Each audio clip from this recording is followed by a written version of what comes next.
Olá, ouvinte! Eu sou a Nayara Eu sou o Adolfo. e hoje, dia 3 de outubro de 2019, e este é o Emílias Podcast, o podcast do programa de extensão Emílias, Armação em Bits, da UTF-PR Curitiba. Este podcast entrevista mulheres que trabalham na área de computação para entender suas motivações, suas dificuldades, desafios e mostrar um caminho de como você, mulher, também pode fazer história na área de computação. Hoje a gente vai estar aqui com a professora Silvia Amélia Bin, que é professora do DAINF, o Departamento Acadêmico de Informática da UTF-PR Curitiba. Ela é doutora em informática pela PUC-Rio e é uma das criadoras do programa de extensão da UTF-PR Emílias Armação em Bits. E ela vai contar um pouco da sua carreira e da história do Grupo Emílias. Tudo bem, professora Silvia? Tudo bem, boa tarde. Boa tarde. Então, como é que você se interessou pela área de computação?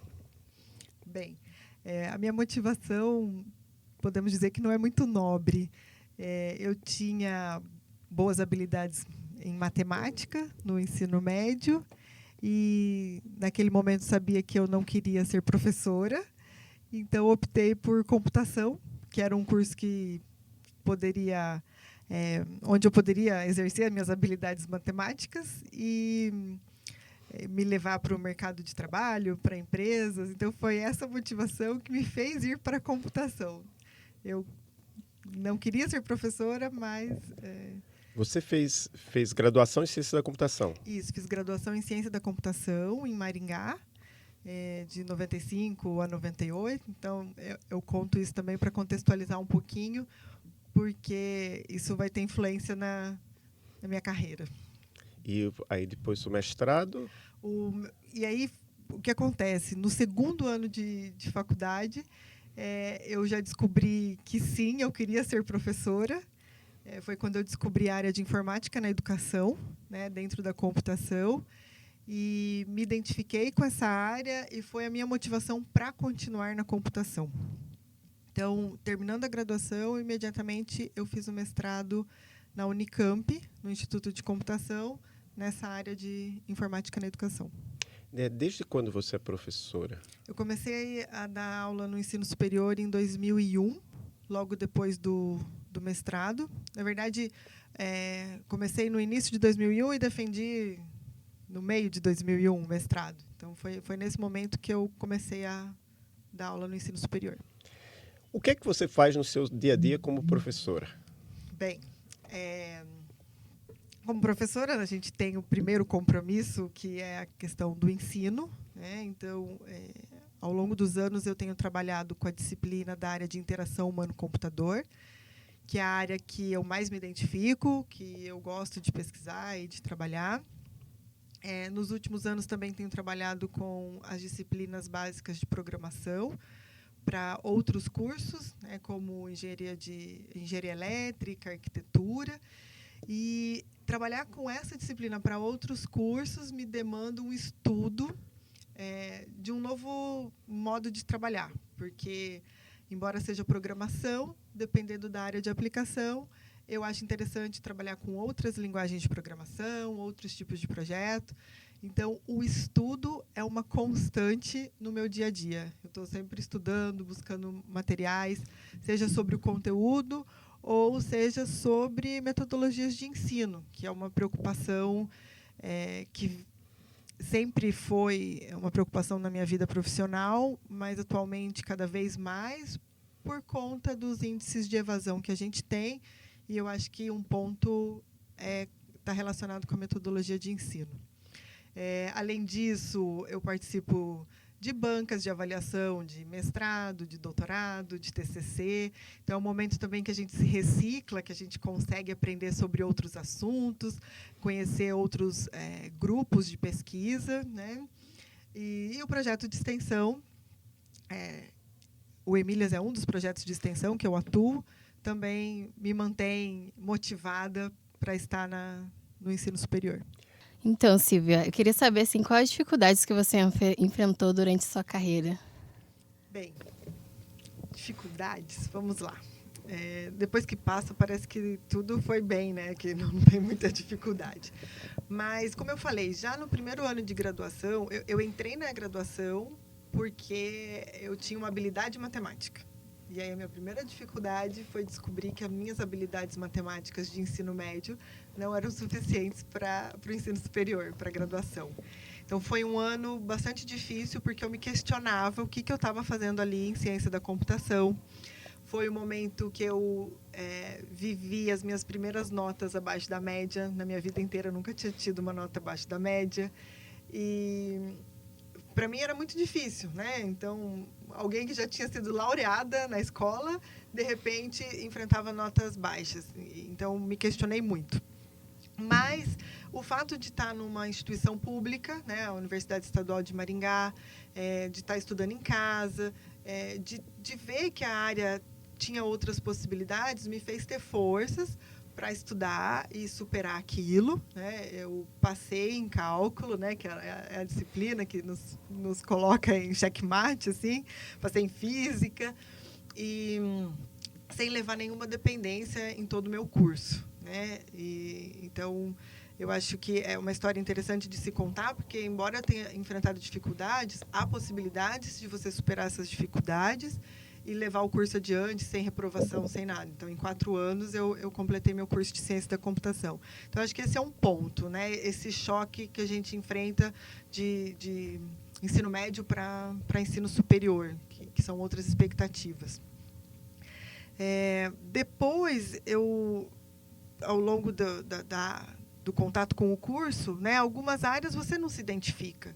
Então, programação, da maneira como ela era ensinada, não me cativou, né? Eu percebi depois que eu preciso de algo prático, concreto, eu preciso ver o resultado. E os modelos, os problemas de programação que colocavam para a gente naquele momento, para mim, não faziam muito sentido. Então, demorou eu criar empatia por essa área. Essa área só surge mesmo quando eu vou lecionar programação. Que aí eu me recordo de todas as minhas dificuldades e tento fazer diferente com as minhas turmas, né? Tentando não gerar trauma e mostrar as possibilidades de criatividade, de inovação que a gente tem dentro de programação. Dificuldade, por exemplo, com recursos financeiros, eventualmente, embora eu estivesse na minha cidade, já na graduação a gente quer algum recurso, né? E a opção que eu tinha era uma bolsa de iniciação científica, mas as opções eram poucas. Então, a gente tinha momentos que a gente tinha que dividir a bolsa de iniciação científica, né? Oficialmente isso é proibido, mas é uma realidade. Às vezes, né, 6 meses é um que recebe, outros 6 meses são outro. Mas foi a iniciação científica também que me mostrou os caminhos, as possibilidades da computação e que me fizeram ficar mais engajada nessa área. Depois, para o mestrado, tem sempre a questão. Eu tive a oportunidade de fazer mestrado e doutorado em instituições muito fortes, com um reconhecimento grande. E essas instituições tinham bolsas por conta do nível de exigência dos seus cursos. Então, tanto no mestrado quanto no doutorado, eu tive bolsa. E isso te dá uma segurança, uma estabilidade. Embora no mestrado, a gente sempre conta, tinha bolsa, mas, assim, depois do dia 15, não podia comprar nenhum picolé. Então, você tem que ter... Qual é o meu objetivo? Meu objetivo é terminar o mestrado. Então, eu vou enfrentar algumas dificuldades financeiras ali. E vale a pena, né? Hoje eu não preciso comer nesse miojo todo dia, né? Então, você pode saborear um bom prato. E eu acho que isso é importante também a gente compartilhar com os nossos estudantes, que às vezes estão passando por uma dificuldade, mas a área de computação ela é muito promissora. Então, vale a pena. A gente tem muita chance de sucesso depois. Uma pergunta que eu tenho, na sua turma de graduação, qual era mais ou menos a proporção homem e mulher? Por isso que eu fiz questão de dizer que eu fiz de 95 a 98. Nós éramos 1/3 da turma, né? E nós nos formamos 1/3 da turma. Essa semana eu ouvi que, esse ano, a UEM formou 7 pessoas em ciência da computação. E a minha foto de formatura, ela tem mais de 25 pessoas. Se eu não me engano, nós éramos 30 ou 30 e poucas pessoas, né?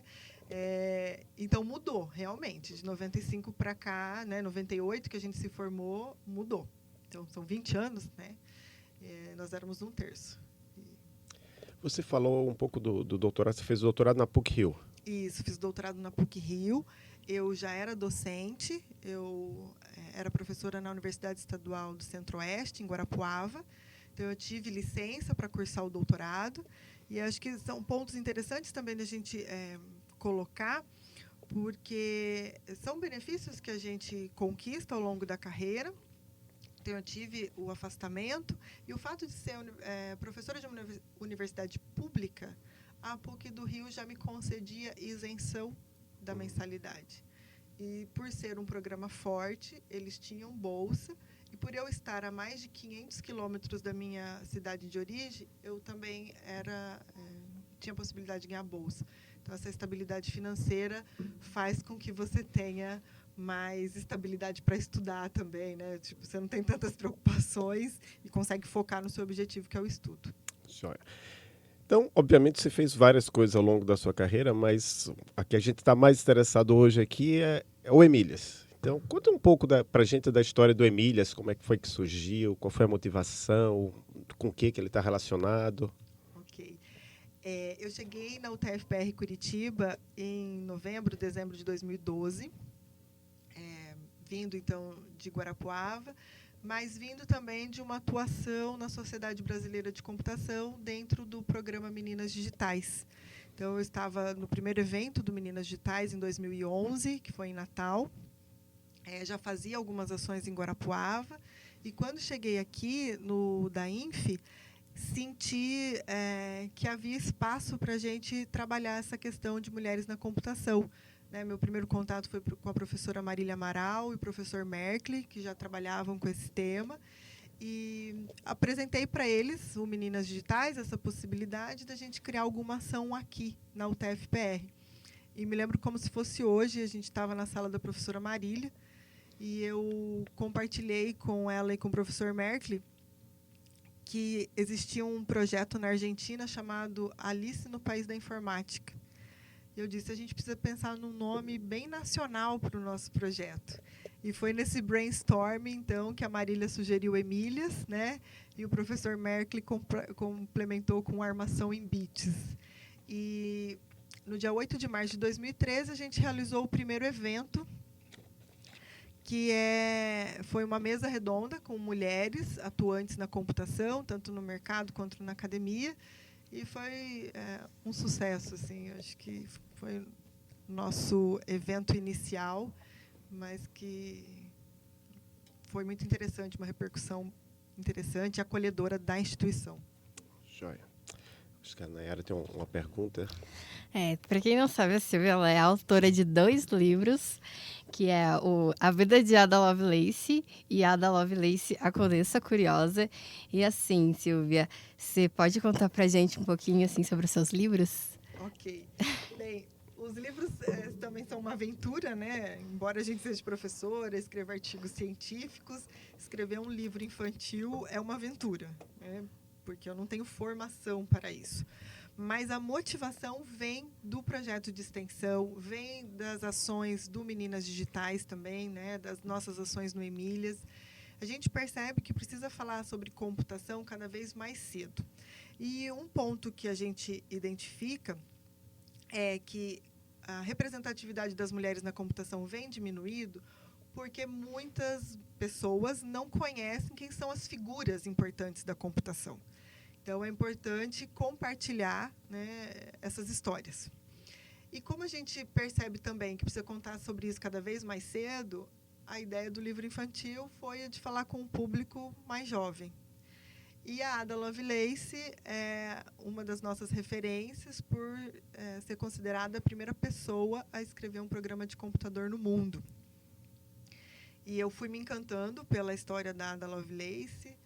Desde 2015, eu venho trabalhando com esse tema no dia do Ada Lovelace Day, que é a segunda terça-feira de outubro. Já fiz atividades dentro da minha disciplina de programação. A gente tem um evento na UTFPR, que já tem várias edições. E resolvi, então, me aventurar para contar essa história. A primeira edição do livro, a primeira versão da história, ela nasce como um produto de um trabalho de especialização em narrativas visuais aqui da UTFPR. O professor Marconi abriu espaço na sua sala para eu apresentar a proposta para a turma, e uma estudante aceitou a proposta, que é a Chiara Cabral, e ela ilustrou essa história. E com, então, esse produto, a gente apresentou para a Sociedade Brasileira de Computação, e com recursos da Sociedade Brasileira de Computação, a gente conseguiu fazer a impressão de 1.000 exemplares e vendemos nos eventos da computação, e foi muito interessante. Fizemos também uma tiragem de 100 exemplares em espanhol, né, e foi muito bacana. E aí chegou um momento, então, de responder à demanda do público. Mais pessoas queriam o livro e a gente precisava, então, de um canal mais comercial. E cada uma tinha um plano, né, de negócios e de vida. A gente, então, resolveu fazer um novo projeto, que é o do Ada Lovelace, a Condessa Curiosa, em parceria, então, com a editora Inverso, que é uma editora mais comercial, mas continuamos com o selo da Sociedade Brasileira de Computação. Isso continua sendo uma ação do Meninas Digitais para apresentar a computação para um público cada vez mais jovem e para chegar nas famílias também. Tem algum outro projeto de livro para o futuro? Sim, eu, na verdade, estou atrasada com esse planejamento, e, por eu estar atrasada, eu não vou revelar o nome agora. Não, mas na temos, verdade... assim, e a gente tem muitas histórias para compartilhar. Na disciplina, por exemplo, para os calouros de sistemas de informação, a gente tem trabalhado essas personalidades da computação, e são histórias encantadoras. Então, a gente precisa, sim, compartilhar histórias de outras pessoas da computação, né? Grace Hopper, Margaret Hamilton, até as mais jovens, como a Kate Bauman, as nossas brasileiras, né? A professora Cláudia Bauser Medeiros, Cecília Baranauskas, Clarice, Siquênios de Souza, enfim, a gente também tem os nossos talentos brasileiros que precisam ser compartilhados. Então, Silvia, eu vou fazer uma pergunta para você, e eu queria saber o que você diria para as mulheres e meninas que estejam passando em seguir a carreira de computação. Venham se divertir conosco. A carreira de computação, ela é uma carreira que eu acho muito interessante, porque ela te oferece diversas possibilidades. Se a gente for consultar o site da Sociedade Brasileira de Computação hoje, nós temos 27 comissões especiais. Então, são pelo menos 27 possibilidades de carreira dentro da computação. Eu costumo citar a engenharia de software, a computação musical, a informática na educação, que foi a área pela qual eu me apaixonei primeiro. A gente tem a área de interação humano-computador, que é hoje a minha área de paixão. E a gente percebe que essa diversidade de opções também faz um convite para uma diversidade de perfis profissionais. Então, quem tem habilidade para programação tem espaço. Quem tem mais habilidade para comunicação pessoal tem espaço. A área de engenharia de requisitos também é riquíssima. E eu preciso saber me comunicar com as pessoas para levantar os requisitos de forma correta, passar isso para uma equipe de desenvolvimento. Se alguém está mais preocupado com o formalismo, a gente também precisa disso para gerar sistemas com mais qualidade. Se há pessoas mais interessadas com a parte científica, então, por exemplo, a teoria da computação pode dar suporte a isso. Enfim, é uma área que permite que pessoas de diferentes perfis, com diferentes habilidades, possam atuar. Então, se estão vindo para a computação, né, conheçam esse leque de opções e se encontrem. Então, quero me especializar mais na área de saúde. Você consegue, estando dentro da computação, trabalhar com sistemas que deem apoio, né, a ações da área de saúde. E, no final de tudo, a computação, eu entendo que através dela a gente pode melhorar a vida das pessoas em diversos setores, né, em diversos aspectos. Então, esse olhar também que a computação pode melhorar a nossa sociedade, isso também pode atrair muita gente que quer um mundo melhor. Tem alguma coisa que você gostaria de falar que a gente não tenha abordado aqui? Bom, reforçar que a computação tem essa nova definição, né? Ela não se propõe a resolver somente um tipo de problema. A computação hoje ela está inserida em diversos setores da sociedade. Com isso, profissionais, inclusive com outras formações, são bem-vindos para a nossa área. E desenvolver essa habilidade de comunicação também é uma necessidade das pessoas que atuam na computação. Então, aquele estereótipo, né, de pessoa antissocial, fechada, que só interage com o computador, a gente tem, sim, também esse perfil, mas há espaço para outros perfis, né? E nós somos pessoas comuns, né? Casadas, com filhos, filho pequeno, que tem hobbies, né? Que corre, cozinha, costura, enfim. Somos pessoas normais e a computação é feita disso, de pessoas normais que buscam soluções para a vida das pessoas em sociedade. Aproveitando assim, mas é uma coisa que eu às vezes vejo mulheres reclamando em redes sociais é sobre um certo preconceito de empregadores com mulheres que são mães, né?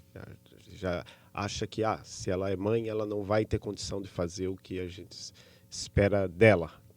Você já te falaram isso? Sim, a gente já ouviu muitos relatos. E eu posso compartilhar um pouquinho da minha experiência, né? Eu tenho um filho de 1 ano e 6 meses, então essa experiência está muito recente para mim. E eu acho que cada mulher reage de um jeito a esse novo momento da vida, da maternidade. No meu caso, foi um momento de extrema criatividade. Foi quando eu fiz o primeiro livro da Ada Lovelace. Então, eu estava amamentando. O Pedro tinha 10 dias e a gente estava finalizando o texto, discutindo as ilustrações. Enquanto eu estava de licença maternidade, eu escrevi artigos, porque eu tive a sorte de ter um filho que não tinha cólica, que dormia bastante, enfim. Então, cada um tem uma realidade. Eu acho que esse preconceito é porque, às vezes, as pessoas não vivenciam a maternidade. Então, esses gestores não têm ideia de quantas possibilidades podem acontecer nesse momento de maternidade. É, sim, necessário um suporte, né? O Pedro crescendo, a gente percebe que esse suporte é mais importante do que quando ele era menor até, porque é uma criança que precisa se exercitar e ter contato. Então, essa busca por qualidade de vida, ela existe, né? E aí a gente também tem que trabalhar a questão do equilíbrio, de saber equilibrar os nossos compromissos. Mas a mulher continua super produtiva, pelo menos foi essa a minha experiência. Onde é que as pessoas podem saber mais sobre você, sobre o seu trabalho? Você tem algum site, redes sociais, etc.? Bem, eu sou da computação, mas eu digo que eu não sou muito da tecnologia, né? Nas redes sociais eu tenho um perfil no Facebook, que eu confesso que eu tenho alimentado pelo Instagram, né? Então eu faço os posts no Instagram e compartilho também no Facebook. Então, às vezes eu demoro um pouquinho para responder no Facebook, mas eu respondo. E o nosso cartão de visitas acadêmico é o Lattes, né? O currículo Lattes também é um local onde as pessoas podem ver alguns trabalhos que eu já publiquei. E eu acho que é isso. Também informações sobre o Emílias, tem a página do Emílias? Sim, né? a página do Emílias a gente tem, está hospedada no DAINF, né? emilias.dainf.ct.tfpr.edu.br. E tem o site também do Meninas Digitais, continuo no Meninas, como embaixadora agora do Meninas Digitais, que é o meninas.sbc.org.br. Então, muito obrigado, Silvia. Os links que você mencionou, eu vou colocar na descrição do episódio. Dependendo de quando esse episódio seja publicado, talvez dê tempo para a pessoa participar do Ada Lovelace Day, que vai acontecer aqui na UTFPR no dia 15 de outubro. E para os ouvintes, muito obrigado. Para Silvia, obrigado. Para os ouvintes, muito obrigado e até o próximo episódio. Obrigada, Adolfo. Obrigada, Nayara.